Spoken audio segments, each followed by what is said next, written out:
In 2021, crowds of workers began appearing high in the mountains, accompanied by dozens of trucks carrying all kinds of equipment, tools, and machinery, as well as thousands of tons of cement.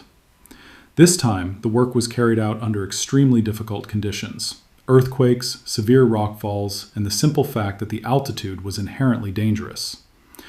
All of this was part of the project from the very beginning of construction. But this is China, a country that knows how to build amazing things even when faced with the toughest challenges. And since we know that Chinese projects are always astonishing, we can't help but talk about what this country of mega projects has accomplished this time, and whether they have succeeded in dealing with the difficulties that arose. The project began in Guizhou Province, a province that can be summed up in one word: mountains, or in two words: lots of mountains. Everywhere you look, there are mountains. Seriously, when you look at the province from space, you can't see a flat area. The average elevation of Giza is about 1,100 meters, and mountains and hills make up 92.5% of the entire region. Furthermore, the region is home to many mountains that extend to over 2,000 meters. For example, there's Liangbec at 2,177 meters, and Fanjing, where the highest point reaches 2,560 meters. The highest mountain is Jiaping, which rises to 2,906 meters. There are also pyramids. Yes, there are amazing structures in the region that capture the imagination, making the mountain range in the province even more diverse. By the way, if you think that the similarity between the Giza pyramids and the Egyptian ones is not only in shape, but also that they were made by humans, then we're sorry to disappoint you. These are limestone formations that are over 200 million years old. And don't forget to ring the bell, my friend, for the upcoming episodes. In general, Giza is full of mountains upon mountains and is not just an ordinary region with uneven terrain. Here, the mountains cannot be described as ordinary. Giza is a province where the rugged terrain can be described as having steep cliffs, and there are many waterfalls that drop from heights of thousands of meters, a true paradise. For extreme sports enthusiasts, there's no doubt about it. Yes, the project will provide even more opportunities for extreme fun. Just imagine the excitement the construction workers must feel, building in such dangerous conditions. But we'll get to that later. For now, it's worth noting that Giza, in addition to its vast number of mountains, also boasts many rivers, 984 to be precise. And do you know what it means to have a collection of rivers flowing through high-energy mountains? Giza's rivers have a potential to generate 18 and 74 kilowatts of power, placing them sixth in China. Of course, not all of this energy can be utilized, only 16.8 million kilowatts, but that still represents 44% of China's total hydroelectric capacity. A large number of hydroelectric power stations have already been built in the province, including the Gufan station and its ship-lifting system, which transports ships over a mountain with a total height of 200 meters. Yes, with all the seemingly endless mountains in the province, the Chinese have even had to build structures like these. It might seem that so much energy means it's a good place for economic development and therefore high living standards. But the mountains, let's just say it hinders almost everything except hydroelectric power generation. To give you an idea, as of 2023, the per capita disposable income in Giza was $27,988. That's the second lowest in China. Meanwhile, Giza's GDP in 2023 was $296 billion, ranking it 22nd out of 31 provinces in the country. All of this is incredibly discouraging because Giza has an ideal climate for agriculture. The average annual temperature is around 10 to 20 degrees Celsius, and the frost-free period lasts 250 to 300 days. There are no harsh winters and no extreme summer heat. It's clear that agriculture can't be organized in the mountains. But other areas requiring less flat land can be developed. However, this too is not without its challenges. The problem is that it's difficult for people to move around in such an area, and these people are the ones who drive the economy. They are the workforce. Unfortunately, we cannot currently be replaced by robots capable of performing their work while living directly in factories or farms. There is a large workforce here. In 2022, the population of Giza was 38.5 million people, which is roughly equivalent to the population of Canada, Poland, Malaysia, or Morocco. A clear example of the transportation problem in the region, which leads to problems in economic development, is the story of a resident of the Haiyan settlement who grows vegetables. These vegetables must be sold in another village, and the road there crosses a river. How did this person reach his destination? On a zip line, a cable or rope with a harness, pin, and clamp. It is an extremely dangerous movement, especially at such a high altitude. In addition, while crossing in this way, he had to carry the food on his back. Incidentally, this settlement has more than 20,000 houses and about 100,000 people. They are all practically isolated because the only way out is to fly over the river on a zip line or rent a boat, wasting a lot of time. All other options are unavailable because there are mountains around it. But at some point, everything changed with the bridge. People immediately bought suitable means of transportation, such as motorcycles and cars, and some became rich, even starting from earning around 60,000 yuan, or $8,700 in general. Bridges are a solution that Giza really needs for development. They can provide access to places where at least some factories can be built or organized farmland. But most importantly, they simply allow people to move across all these mountains, cliffs, and fast-flowing streams. One of the ways to improve the infrastructure in Giza was this project. They started building this engineering marvel in 2021, directly above the Huazhang Valley with the Baibund River flowing through it. Watch this video. What do you think? How high is the structure being built? If the number 2,000 comes to mind, then yes, that's the number of meters separating the bridge deck from the valley floor. So, if you placed 2 Eiffel Towers on top of each other, they would only be 1.5 meters taller. This is a world record. During construction, the Chinese realized they needed a larger and more impressive structure, so they decided to use a solid steel terrace bridge with a main span of 1,423 meters. The bridge's terraces are girder-like structures where the load is distributed internally. In this way, they set a new record in Giza, surpassing the Humber Bridge in the UK, which was the longest suspension bridge in the world. When construction is completed, planned for 2025, the total length of the bridge will be 2,906 meters, with more than 22 spans, each 40 meters long. The Chinese engineers didn't forget about aesthetics either. They wanted to give the bridge a classic look, and it is said that it should remain timeless. Whether it succeeds or not is up to each individual to decide, because tastes differ, but don't you think the bridge resembles another? What about now? Yes, there is a resemblance to the Golden Gate Bridge in San Francisco, that's for sure. The whole construction process seems really easy, as is always the case with the Chinese, who have managed to complete most of their mega projects with astonishing speed. However, in reality, building the bridge over the Huazhang Valley is a formidable challenge. First, a structure of this height, it's truly magnificent and breathtaking.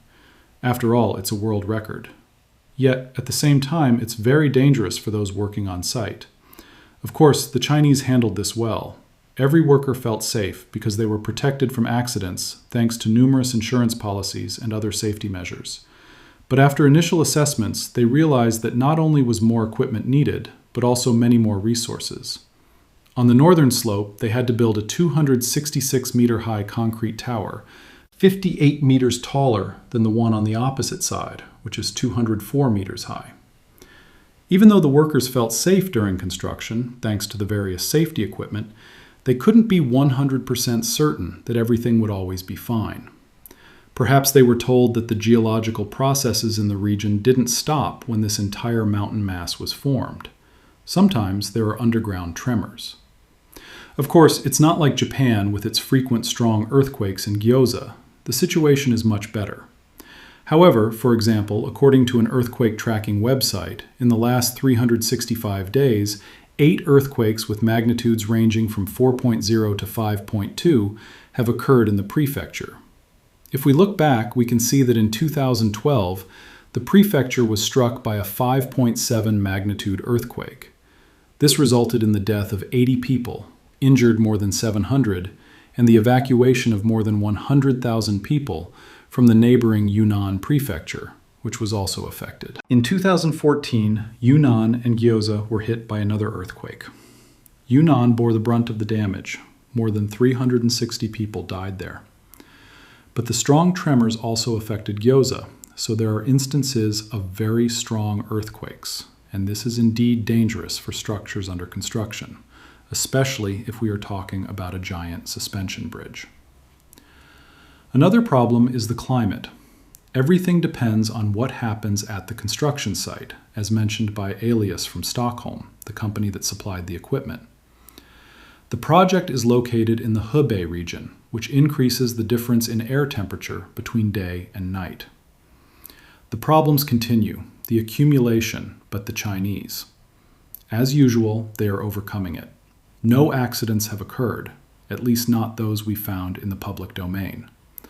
The most recent reports, from January 20th, 2025, state that the final section of the steel terrace, weighing 250,415 tons, has been put in place. This represents the completion of 80% of the project. Now, all that remains is the installation of the panel sections between the terraces. This is the last thing to be done before the planned completion of construction in the second half of 2025. This will certainly happen despite all the difficulties because $280 million have been spent on the structure. The first and most obvious thing is, of course, improving the infrastructure between the regions of Guizhou, which, as we mentioned, really suffers from, which slows down economic development. As mentioned, the bridge will strengthen the economic ties between Guang'an and Shannan, simply because goods, people, and basically anything at all will be able to cross the huge valley. You can cross now. There are bridges like the magnificent Doge Bridge, for example. For comparison, after the bridge is built, crossing the valley will take 2 minutes or so. In general, the time saved on the road is clear. As we have already realized, improving the infrastructure will also help reduce poverty. Many people in Giza have long understood that tourists are a source of income, providing accommodation and selling souvenirs and other goods. For example, in 2023, 1.3 million people visited Giza, and from January to August 2024, there was an increase of almost 11% in the number of tourists compared to the previous year. And it wasn't just foreigners. In 2024, 88% of all tourists were Chinese from other provinces. The bridge will make it easier for tourists to get around, but the new crossing will also become a landmark for visitors to the province. Just think about it. How can one not stop and look at the longest bridge in the world, built by the Chinese under such difficult circumstances? It is a sight that will attract many. But that's not all. They plan to fully integrate the bridge into the tourist infrastructure. The central element of the project will be the U service area located next to the bridge, which will combine natural beauty with modern entertainment opportunities. Will cover a total area of approximately 4.5 square kilometers. So there will be plenty of space for everything, from modern hotels and visitor centers to unique sports marinas and tourist attractions. For example, there will be a zip line that takes people to the top of the South Tower, 180 meters above the road. There will be a cafe and stargazing bar where you can enjoy a cup of coffee and stunning views under the stars. The next adventure awaits visitors on the lower level. An elevator will take them inside the bridge's support structure, where a 1,780-meter-long glass walkway begins. The floor, offering a view of the valley below, will make you feel like you're floating in the air.